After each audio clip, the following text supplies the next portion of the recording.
مبشر لقمان صاحب، ابھی کچھ عرصہ پہلے ایک شو ہوا تھا، آپ نے کیا تھا، تو ہم سب سے بہت بہتر طریقے سے آپ اس معاملے کو سمجھتے ہوں گے. آپ کیا کہیں گے کہ اس افسوسناک واقعے پہ ہم صرف افسوس ہی کر سکتے ہیں، اس کے علاوہ بھی کچھ کر سکتے ہیں ہم؟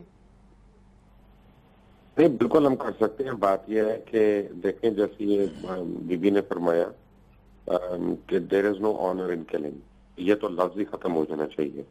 اور جو انہوں نے میڈیا کے بارے میں کہا، انہوں نے کم کہا. میں کہوں گا میڈیا گھٹیا ہو چکا ہے. میڈیا بہت اپنا گھٹیا حرکتیں کر رہا ہے، اور اس کے مالکوں کا بھی احتساب ہونا چاہیے اور اس کے اونرز کا بھی احتساب ہونا چاہیے.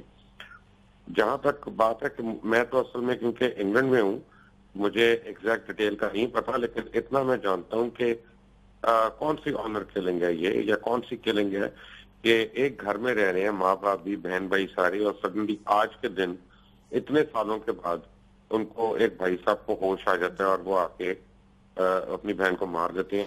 میرا خیال ہے کہ اس میں بہت حقیقت کو کوئی چھپایا جا رہا ہے اور اس کو کور اپ کیا جا رہا ہے. تو آئی ایم شیور جب پروب ہوگا تو اس کا پتہ چلے گا. لیکن یہ جو بہن نے فرمایا نا، یہ بالکل صحیح فرمایا. مجھے نہیں پتا کون ہے، لیکن انہوں نے بالکل صحیح بات کی. فوزیہ یہ سعید تو ہیں. بڑی پڑھی لکھی بات. جی، فوزیہ سعید ہیں.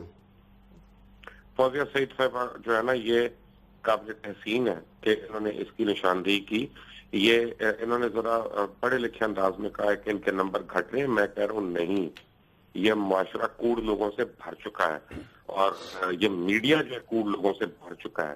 اور بات یہ ہے کہ ہر چیز کو نا ایک سنسیشنلائز کرنا یا مذاق بنانا وہ نہیں. مثلا مجھے لوگ تنقید کر رہے ہیں کہ جی آپ نے اس کا انٹرویو کیوں کیا. میں نے کہا جو میں نے انٹرویو بھٹا پہ کام کرنے والی خواتین کی کیا ہے، اس کی اور اس کی ریٹنگ اٹھا کے دیکھ لیں، معاشرہ دونوں میں سے کس کو دیکھ رہا ہے. اور میں نے تو پھر اس کو اس طرح سے کیا تھا جس طرح میں اپنی بیٹی سے بات کرتا، اس طرح سے میں نے اس سے بات کی تھی. کیونکہ میں نے آن ایئر بھی ان کو کہا تھا کہ اگر میری بیٹی میرے سامنے ہوگی تو میں اس کو بھی یہی ایڈوائز کروں گا کہ جو کریے. دیکھیں، ایسا خود ساختہ این جی اوز جو ہیں، so called N G Os, جو صبح سے آج انہوں نے دکان چمکائی بھی ہے، کہاں تھی اس وقت جب اس کو کاؤنسلنگ کی ضرورت تھی؟ کہاں تھی اس وقت کہ جب وہ کسی کی ہیلپ چاہیے ہوتی ہے؟ کہاں تھی ہیں وہ کہ جب کشمیر میں خواتین کی عصمت دری ہو رہی ہے وہاں پہ بات نہیں کرتی، آواز نہیں نکالتی کہ انڈیا نہ ناراض ہو جائے، جہاں انہوں نے شاپنگ ٹرپس لگانے ہوتے ہیں. تو عیدی صاحب کی کیوں عزت کر رہے تھے لوگ اتنی، یا کرتے ہیں؟ اس لیے کہ انہوں نے رسل دیکھے بغیر، انہوں نے مذہب دیکھے بغیر، انہوں نے گلے سے لگاتے تھے اور بچوں کو، اور اپنے عیدی ہوم میں لے جاتے تھے، اور ان کے دروازے ہر وقت ہر ایک کے لیے کھلے تھے.